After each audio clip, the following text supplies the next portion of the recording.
जय हिंद साथियों, एक बार फिर से आप सभी साथियों का अपने चैनल फार्मेसी स्टडी अड्डा पर स्वागत है साथियों। जैसा कि साथियों अभी तक हम लोग पढ़ रहे थे disease related to carbohydrate metabolism. आज हमारे disease related to carbohydrate metabolism का लास्ट टॉपिक होगा, जो होगा ग्लूकोज 6PD डिफिशियंसी। यानी ग्लूकोज 6PD का मतलब G6PD यानी फुल फॉर्म होता है ग्लूकोज 6 फास्फेट डिहाइड्रोजिनेज डिफिशियंसी।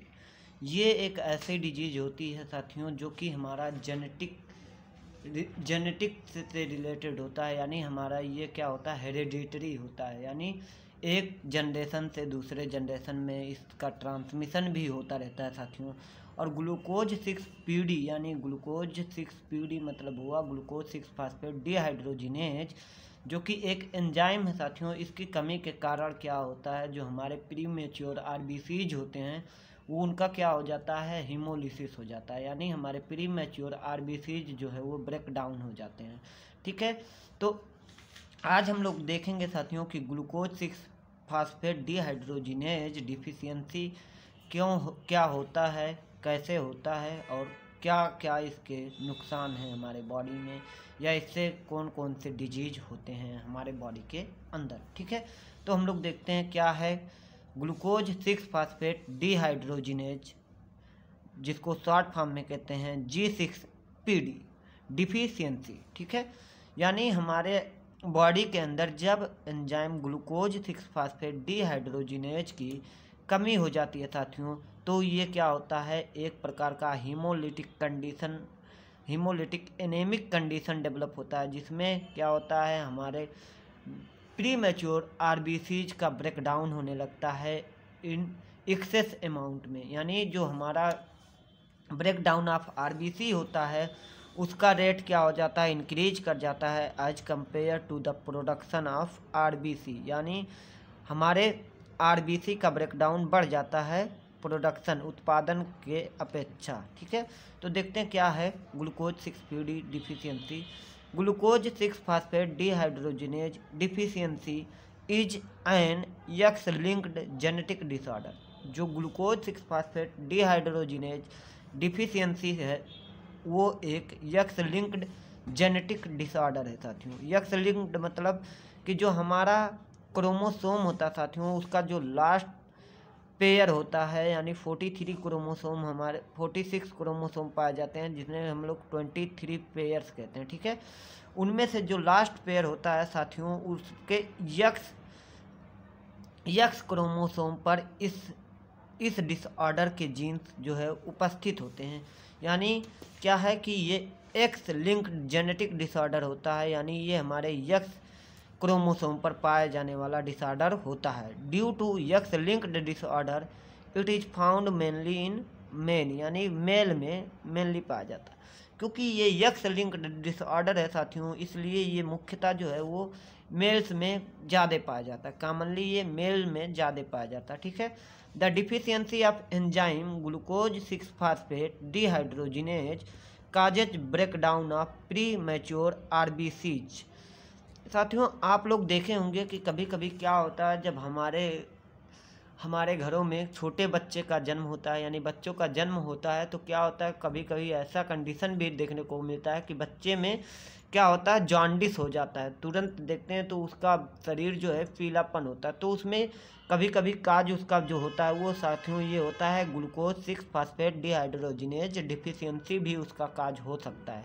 क्योंकि जब इस एंजाइम की कमी हो जाती है ग्लूकोज 6 फास्फेट डिहाइड्रोजिनेज की, तो हमारे आरबीसी जो है वो ब्रेक डाउन करते हैं ह्यूज अमाउंट में, और जिसके कारण क्या होता है हमारे बॉडी के अंदर, यानी हमारे बच्चों में नियोनेटल में पीलिया यानी जॉन्डिस के खतरे बढ़ जाते हैं और उसके कारण डेथ भी हो सकती है। ठीक है, तो कह रहा है the deficiency of enzyme glucose 6 phosphate dehydrogenase causes breakdown of premature RBCs. जो ग्लूकोज 6 फास्फेट डिहाइड्रोजिनेज एंजाइम है साथियों, वो किसके लिए रिक्वायर्ड होता है, वो आरबीसी के मैच्योरेशन में इम्पॉर्टेंट रोल प्ले करता है। लेकिन जब इसकी कमी हो जाती है तो जो आरबीसी है प्री मैच्योर, वो क्या हो जाता है, डिस्ट्रक्ट होने लगता है। और इस प्रक्रिया को क्या कहते हैं, हम हीमोलाइसिस कहते हैं। हीमोलाइसिस का मतलब हुआ break down of heme protein, यानी haemolysis break down of RBC is called haemolysis. ठीक है, इट में प्रोवाइड प्रोटेक्शन अगेंस्ट मलेरिया। जो हमारा ग्लूकोज 6 फास्फेट डिहाइड्रोजिनेज एंजाइम है, जिसे हम लोग कहते हैं G6PD, वो हमें प्रोटेक्शन प्रोवाइड करता है अगेंस्ट द मलेरिया, यानी जो मलेरिया का इन्फेक्टिव एजेंट होता है उसके अगेंस्ट ये हमें प्रोटेक्शन प्रोवाइड करता है। तो glucose 6 phosphate dehydrogenase enzyme is necessary for maturation of RBC। ये जो ग्लूकोज 6 फास्फेट डिहाइड्रोजिनेज एंजाइम है साथियों, वो किसके लिए इंपॉर्टेंट होता है? हमारे मैचुरेशन ऑफ RBC, यानी हमारे रेड ब्लड कार्पोसेल्स के मैचुरेशन के लिए इम्पॉर्टेंट होता है। तो अब हम लोग देखेंगे साथियों pathophysiology of glucose 6 phosphate dehydrogenase, कि ग्लूकोज 6 फास्फेट डिहाइड्रोजिनेज की यदि कमी हो जाए तो क्या होगा, कैसे होगा, ये हम लोग देखेंगे अब आगे। ठीक है, तो देखते हैं क्या है। The deficiency of glucose 6PD यानी ग्लूकोज 6 फास्फेट डिहाइड्रोजिनेज अफेक्ट किसको अफेक्ट करता है? पेंटोज फास्फेट पाथवे को निगेटिवली, यानी जो हमारा ग्लूकोज 6 फास्फेट डिहाइड्रोजिनेज एंजाइम होता है साथियों, वो एक इम्पॉर्टेंट रोल प्ले करता है किसमें? पेंटोज फास्फेट पाथवे में। लेकिन जब इसकी डिफिशियंसी हो जाती है तो ये हमारे पेंटोज फास्फेट पाथवे पर निगेटिव इफेक्ट शो करता है। निगेटिव इफेक्ट मतलब उसके पाथवे को क्या करेगा? रोकने का, हिंडर्ड करने का काम करेगा। ठीक है, अभी हम लोग देखेंगे साइकिल के जरिए। The NADPH generation is necessary to prevent red cell damage. क्या होता है कि जो हमारा NADP होता है साथियों, NADP वो ग्लूकोज 6 फास्फेट डिहाइड्रोजिनेज एंजाइम की उपस्थिति में कन्वर्ट होता है NADPH में। और जो NADPH है ये हमारा आवश्यक होता है किसके लिए?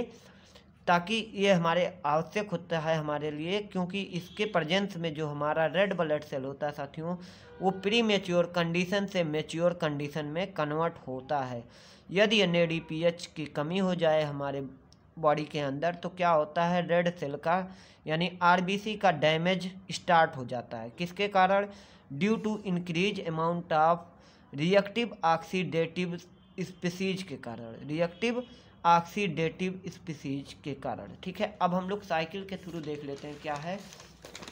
तो देखिए साथियों, ये हमारा क्या है, जो ये साइकिल आप देख रहे हैं साथियों, ये जो हमारा पाथवे है ये पेंटोज फास्फेट पाथवे है। ये हमारा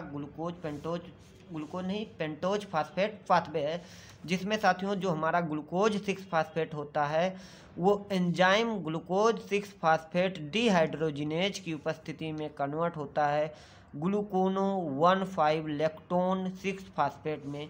और इसी एंजाइम की उपस्थिति में जो हमारा NADP होता है कन्वर्ट होता है NADPH में कन्वर्ट होता है। और ये NADPH एक्ट करता है as a substrate for enzyme glutathione reductase, जो कि हमारे RBC को क्या करती है? मैच्योर करने में हेल्प करती है। यानी हमारे RBC के मैचुरेशन में हमारा ग्लूटेथियन रिडक्टेज जो है ये बहुत ही इम्पॉर्टेंट रोल प्ले करता है। और इसके लिए जो हमारा NADPH है साथियों वो सबस्ट्रेट है। अब क्या होगा? यदि हमारा सबस्ट्रेट ही नहीं होगा तो हमारा एंजाइम किस पे वर्क करेगा? इसलिए यदि NADPH की कमी हो जाती है तो हमारा क्या है? ग्लूटेथियन रिडक्टेज सही से काम नहीं कर पाएगा और हमारी जो RBC होगी यानी प्री मैच्योर RBC होगी वो मैच्योर RBC में कन्वर्ट नहीं हो पाएगी और उसका क्या हो जाएगा? हीमोलिसिस हो जाएगा। प्री मैच्योर RBC का हीमोलिसिस हो जाएगा, क्योंकि जब NADPH नहीं होगा तो हमारा जो रिएक्टिव ऑक्सीडेटिव स्पीसीज होंगी साथियों वो प्री मैच्योर RBC को क्या कर देंगी? ऑक्सीडेशन कर देंगी उसका। ठीक है, और ऑक्सीडेशन जब हो जाएगा प्री मैच्योर RBC का तो साथियों वो क्या हो जाएंगी? हमारी बेकार हो जाएंगी और हमारे अंदर हीमोलिटिक कंडीशन उत्पन्न हो जाएगा। ठीक, अब ग्लूकोनो 1,5 लेक्टोन 6 फास्फेट जो है साथियों वो कन्वर्ट होता है 6 फास्फोग्लूकोनेट। अब ये 6 फास्फोग्लूकोनेट एंजाइम 6 फास्फोग्लूकोनेट डिहाइड्रोजिनेज एंजाइम की उपस्थिति में कन्वर्ट होता है राइबोलोज 6 फास्फेट रिबोलोज 5 फास्फेट में कन्वर्ट होता है।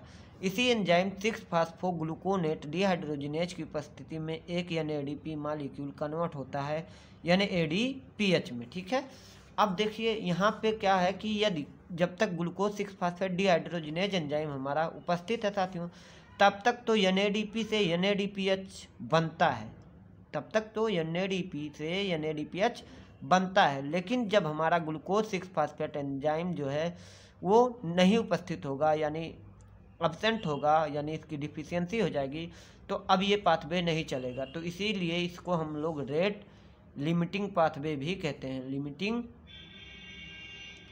लिमिटिंग स्टेप कहते हैं। ठीक है, स्टेप कहते हैं।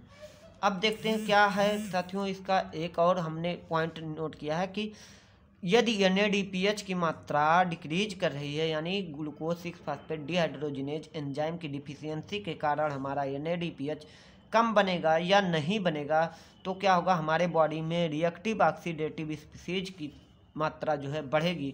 और जब रिएक्टिव ऑक्सीडेटिव स्पीसीज की मात्रा बढ़ेगी साथियों, तो हमारा जो प्रीमेच्योर RBC होगा उसका हीमोलिसिस बहुत ही तेज़ी से होगा और हमारे अंदर हीमोलाइटिक कंडीशन उत्पन्न हो जाएगा। सिम्टम्स क्या हैं, क्लिनिकल प्रेजेंटेशन जिसको कहते हैं कि कौन कौन से सिम्टम्स होते हैं हमारे ग्लूकोज 6-फास्फेट डिहाइड्रोजिनेज की डिफिशियंसी के, क्या क्या सिम्टम्स होते हैं। तो क्या है कि मेजॉरिटी इज एसिम्टोमेटिक, क्या है जो मेजॉरिटी पेशेंट होते हैं वो एसिम्टोमेटिक होते हैं, यानी कि उनमें किसी प्रकार का कोई सिम्टम्स नहीं होता, जैसे कि no haemolysis and no anaemia, यानी उसमें हीमोलिसिस नहीं होता और उनमें किसी प्रकार की कोई एनीमिया नहीं होती। लेकिन दूसरा है नियोनेटल हाइपर बिलीरुबिनेमिया, बिलीरुबिनेमिया यानी हाइपर बिलीरुबिनेमिया का मतलब हुआ साथियों कि जो हमारे नियोनेटल हैं यानी अभी जन्मजात शिशु हैं, उनमें क्या हो जाता है, बिलीरुबिन की मात्रा जो है वो बढ़ जाती है। क्यों? क्योंकि haemolysis of premature RBC increase करता है और हीमोलिसिस से क्या बनता है, हमारा बिलीरुबिन और बिलीवर्डिन जो है पिगमेंट रिलीज होते हैं, तो वो क्या है बढ़ जाते हैं और हमारे नियोनेटल में जॉन्डिस काज करते हैं, जिससे कि हमारे नियोनेटल का स्किन क्या होगा, लगभग येलोइश कलर हो जाता है और क्या होगा, उससे उसकी डेथ भी हो सकती है। ठीक है, क्रोनिक हीमोलाइटिक एनीमिया, जो एडल्ट होते हैं उनमें कभी कभी क्रोनिक हीमोलाइटिक एनीमिया भी देखने को मिलता है। क्रोनिक हीमोलाइटिक मतलब ये जो हीमोलिटिक एनीमिया होती है साथियों, वो बहुत धीरे धीरे होती है, स्लो प्रक्रिया में होती है, यानी लंबे समय से ये प्रक्रिया चलती रहती है और एकाएक नहीं होती। ठीक, ये बहुत ही रेयर होता है। अब acute haemolytic anaemia due to the triggering factor, जो एक्यूट हीमोलाइटिक एनीमिया है साथियों, ये एकाएक होता है, बहुत जल्दी उत्पन्न होता है। क्या है कि जब ग्लूकोज 6-फास्फेट डिहाइड्रोजिनेज एंजाइम की कमी होगी तो कुछ ट्रिगरिंग फैक्टर अगर हमारे बॉडी के अंदर इंटर करते हैं तो वो एक्यूट हीमोलाइटिक एनीमिया, एकाएक हीमोलिटिक एनीमिया प्रोड्यूस करते हैं और ये खतरनाक होता है। जो एक्यूट हीमोलाइटिक एनीमिया होता है साथियों, ये डेंजरस होता है हमारे हेल्थ के लिए, क्योंकि ये डेथ काज करता है बहुत तीव्रता से, यानी बहुत तेज़ी से इसमें डेथ भी होती है। अब हम लोग देखते हैं कौन कौन से ट्रिगरिंग फैक्टर हैं। ट्रिगरिंग फैक्टर में सच एज मेडिकेशन, कुछ मेडिसिन्स भी होती हैं साथियों जो हमारे बॉडी के अंदर एक्यूट हीमोलाइटिक एनीमिया काज करती हैं, जैसे डेप्सोन। डेप्सोन क्या है साथियों, हमारा एक एंटीबायोटिक होता है। डेप्सोन जो है वो सल्फोमाइड डेरिवेटिव हमारा एंटीबायोटिक होता है सल्फोन कैटेगरी का। और नाइट्रोफ्यूरेंटोइन, ये भी हमारा क्या है, एक तरह का एंटीबायोटिक ही होता है नाइट्रोफ्यूरेंटोइन भी। प्राइमाक्विन, ये प्राइमाक्विन क्या है, एंटी मलेरियल ड्रग होता है साथियों, ये भी हमारे बॉडी के अंदर एक्यूट हीमोलिटिक एनीमिया काज कराता है। मिथाइलिन ब्लू, ये भी इसी में आता है। अब साथियों ये तो मेडिकेशन है, अगर ऐसा होता है तो हमें तुरंत इस मेडिकेशन को लेना बंद कर देना चाहिए। यदि हमारे अंदर एक्यूट हीमोलाइटिक एनीमिया के कोई भी कंडीशन शो होते हैं तो हमें तुरंत इस मेडिकेशन को लेना बंद कर देना चाहिए। ठीक है, फूड एंड केमिकल्स। अब क्या होता है साथियों, मेडिकेशन के अलावा भी कुछ ऐसे ट्रिगरिंग फैक्टर होते हैं जो कि हमारे फूड या केमिकल सब्सटेंसेज भी होते हैं, जैसे फावाबीन। फावाबीन क्या है, हमारा एक ट्रिगरिंग फैक्टर है किसके लिए, एक्यूट हीमोलिटिक एनीमिया के लिए, in the deficiency of glucose six phosphate dehydrogenase enzyme की। लेग्यूम्स और अन्य लेग्यूम्स भी होते हैं। हेना डाइज जो हमारी मेहंदी होती है साथियों, मेहंदी जो हमारे गांव में मेहंदी के पेड़ लगे होते हैं, उनका अगर उनसे हम लोगों को क्या हो सकता है, ये ग्लूकोज 6 फास्फेट डिफिशियंसी की कमी में हीमोलिटिक एनीमिया काज हो सकता है। रेड वाइन भी हमारा क्या है, एक ट्रिगरिंग फैक्टर है। ठीक है, अब हम लोग देख लेते हैं ट्रीटमेंट क्या है इस ग्लूकोज 6 फास्फेट डिफिशियंसी का। ग्लूकोज 6 फास्फेट डिहाइड्रोजिनेज एंजाइम की डिफिशियंसी का क्या ट्रीटमेंट है साथियों, वो देखते हैं। तो the deficiency of glucose 6 phosphate dehydrogenase can be treated. जो ग्लूकोज 6 फास्फेट डिहाइड्रोजिनेज एंजाइम की डिफिशियंसी है, उसे कैन बी ट्रीटेड किया जा सकता है by removing the factor responsible for the haemolytic anaemia. यानी कि इस डिजीज का, यानी ग्लूकोज 6 फास्फेट डिहाइड्रोजिनेज डिफिशियंसी का कोई परमानेंट सलूशन नहीं है, केवल व केवल हम लोग सिम्टोमेटिक रिलीफ प्रोवाइड कर सकते हैं। कैसे, उस फैक्टर को ही हटा दें जो कि हमारे बॉडी के अंदर ये कंडीशन, हीमोलिटिक कंडीशन जनरेट कर रहा हो। जैसे कि यदि मान लो कोई किसी के अंदर कोई मेडिकेशन लेने के कारण, जैसे कि हमारा क्या था, डेप्थोन हुआ, नाइट्रोफ्यूरेंटोइन हुआ, इन सब को लेने के कारण हीमोलिटिक कंडीशन उत्पन्न होता है, तो हमें तुरंत ही इस ड्रग थेरेपी को लेना बंद कर देना चाहिए। यदि जो है साथियों वो हमारे अंदर ये हीमोलिटिक कंडीशन किसी बैक्टीरिया या किसी इन्फेक्शन के कारण होता है, तो हमें क्या करना चाहिए, उस इन्फेक्शन के काज को ही ठीक करना चाहिए। अगर हम उस इन्फेक्शन के काज को ठीक कर लेंगे साथियों, तो हमारे अंदर जो हीमोलिटिक कंडीशन उत्पन्न हो रहा था साथियों, वो क्या हो जाएगा, रुक जाएगा। तो साथियों इस तरह से हमारा आज जो ग्लूकोज यानी जो हमारा कार्बोहाइड्रेट मेटाबॉलिज्म था वो पूरी तरह से कंप्लीट हुआ साथियों। अब जो हमारा नेक्स्ट वीडियो होगा साथियों वो होगा प्रोटीन। उसमें हम लोग पढ़ेंगे प्रोटीन क्या होता है, फिर हम लोग प्रोटीन के बाद अमीनो एसिड का क्लासिफिकेशन, प्रोटीन का क्लासिफिकेशन, और उसके बाद फिर हम लोग आ जाएंगे किस पे, प्रोटीन मेटाबॉलिज्म पे। ठीक है, तो मिलते हैं साथियों, जय हिंद नेक्स्ट वीडियो में साथियों।